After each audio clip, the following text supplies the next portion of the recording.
I've got a question. One that I wanted to ask you last time, but we didn't have time to get to it, and one that really piggybacks off what you were just talking about, how there's different ways to explore the world. One of them being reading.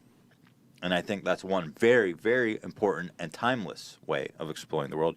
What do you think about this phenomenon? Less people are reading. Like, it feels like almost nobody is reading per capita.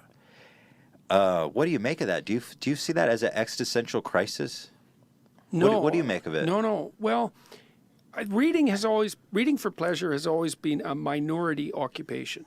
Like, most people don't read for pleasure.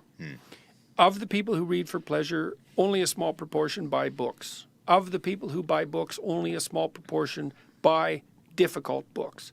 It's a specialty market, and I don't think that's changing.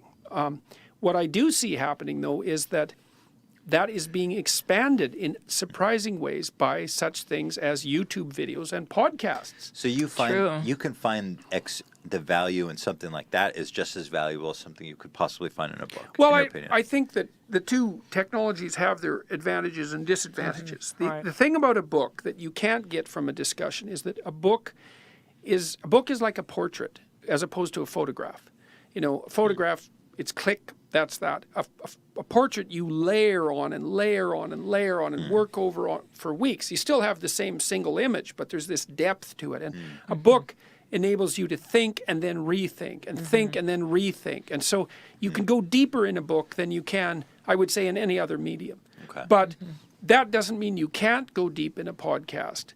And it doesn't mean that there's no educational utility in podcasts. Plus, there's audiobooks, right? And people are listening to those that like mad. was another question. Do you think that audiobooks are just as valuable as books? Oh, sure. Just as good? Well, the thing is, if you can really read, you can read way faster than you can listen. So reading is more effective, except that, and this is what's cool about podcasts, and what's game-changing about them, I would say, is we can't read while you're driving. Yeah.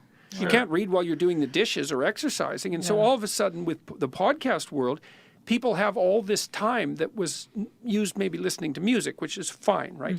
But lots of people now are listening to like difficult podcasts. Yeah, educational ones. Yes, and long, detailed discussions about political issues that was never possible with television or even with radio for that matter. So, and, people say, well, young people have a fragmented attention span. It's like, well, yeah, but Joe Rogan does 3-hour podcasts, and those do just fine. And your podcast is how long usually? It's pretty long, 2 hours, generally. Yeah. Right, so that's not for a fragmented attention. Sure. So, no, I think it's good. You're absolutely right. I think the number one person who listens to this podcast and podcasts in general are people who are occupied doing something else.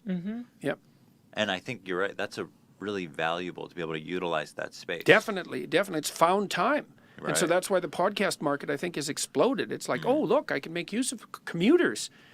People spend thousands of dollars a month in their time commuting. It's like, poof, all of a sudden you can make that. You can take a university degree while you're commuting, essentially, in terms of the knowledge that you can attain. Sure. So I'm not pessimistic about that at all. And also the way that you have been using YouTube with your content is kind of amazing. It's the way that there's hundreds of thousands of views on your lectures and and they're difficult. They're difficult lectures. Like they push me when I'm lecturing, and they're long. That's right. And there's a big market for high quality educational material. So, or demanding educational material, let's say. One of the brilliant things you've done is you market yourself really well, and to the new media, I think, where your contemporaries weren't doing that. Right. And so you really broke new ground with that. And I mean, it's paid dividends for you, obviously. Yeah, well, it's part of my insane curiosity, and I've always learned, it's this same thing we were talking about 10 minutes ago. It's like, I've done a lot of different things in my life, and I've always felt like a complete idiot when I started doing them, because that's why Carl Jung said, for example, that the fool is the precursor to the savior. You have to be willing to be a fool to advance, because when you first move in your new direction, what the hell do you know? You're just a bumbling dimwit, but you won't be that for long. That's the thing. Whereas if you stay in your little safe place, your little safe space, let's say, then, something will get you sooner or later. You can bloody well be sure of that. But temporarily you're safe. Well, that's not helpful. And so when I started, It started when I started talking to journalists. They would phone me and I would talk to them. And most of my colleagues they'd usually say something dismissive about journalists, like, well, they always get it wrong. It's like, well, first of all, there's no they. And what makes you think you're important enough to pay attention to anyways? And if they get it wrong, maybe it's because you didn't explain it very well. And the journalists would call and I'd talk to them. And well, then they'd offer me an opportunity. So I got an opportunity to go on a TV show. And I thought, oh, that's interesting. I'll go do that. And so I did that and it worked pretty well. And then I got an opportunity to do some more. And then I was on a regular on a TV panel news show in Ontario. And then I got this little 13-part series that they made out of my courses and started doing public lectures, and those all worked. And then I thought, oh, well, what the hell would happen if I put these on YouTube? There seems to be a market for them. But it was pretty amateurish. You think that whole journey started by just taking the call from that first journalist? Oh, sure. But taking it in a particular way. It was the same way that we're having this conversation. I thought, well, a journalist has a question. I'm not doing anything expedient. I'm not saying, well, I'm hoping that something will come of this. I didn't have a specified goal in mind. I thought, let's have a conversation And let the chips fall where they will. Yeah.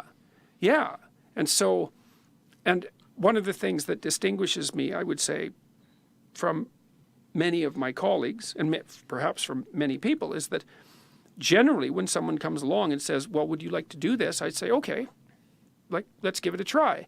And I don't expect that I'm going to be particularly good at it.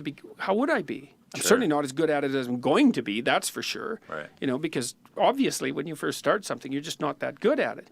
But, I felt like a fool when I first started to practice as a therapist, or when I first started to lecture, when I first started to work as a business consultant, when I was designing software, when I was going on, starting to do media events. It's like, what the hell do I know? I don't know how to do this. It's like, whatever, man. It's like, move ahead. Or when you first uploaded to YouTube? Did you? Yeah. Well, and I mean, the channel kind of limped along for a while. I mean, it depends on how you measure it. But, I mean, when I really sat up and paid attention was in April 2016, the views hit the 1 million mark. And I thought, million, eh? What does that mean? And I really thought about it. I thought, 1 million's a lot. If I sold 1 million books, it's like, that's when you do the little touchdown dance, right? At the end of the field, because that just doesn't happen. And I'd never write a scientific paper that had 1 million views. That just never happens, ever, not once, right? Then you think, well, if you talk to 50 stadiums full of 20,000 people, you'd think, that's noticeable, right? That's noticeable. Yeah. I thought, 1 million. And people were watching the lectures, like their long lectures, they were watching them. It wasn't just 30 seconds. They were in there. Like some people would browse and pop out, but lots of them were watching them right to the end.